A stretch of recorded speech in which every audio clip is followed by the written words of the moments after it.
قبل وزيتونا ونخلا. نخلا. انا عايز قبل ما اتكلم عن كلمة نخلا توحدوا الله.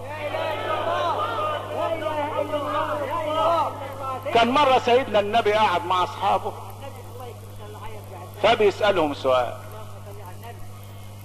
شوف بقى البرامج اللي كان النبي بيعقدها، مش برنامج الغلط فيه، مش برنامج ابو لمعة وبيجو، لا لا لا، دي برامج الناس اللي هم عندنا دول اللي ما بيشبعوش من التهجيس.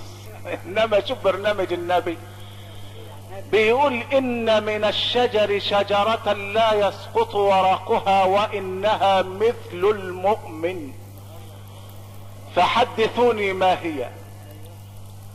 شوف سؤال النبي، بيقول في الشجرة ورقها مستمر صيفا وشتاء وهي زي المؤمن كلها منافع، ما فيش حاجة بتترمي منها ابدا، كلها منافع زي المؤمن اينما وقع نفع.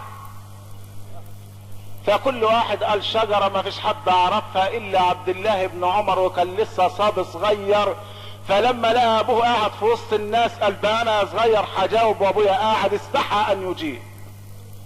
شوف ادبه واخلاقه، استحى ان يجيب على هذا السؤال امام كبار الجالسين. فالنبي قال لهم انها النخلة.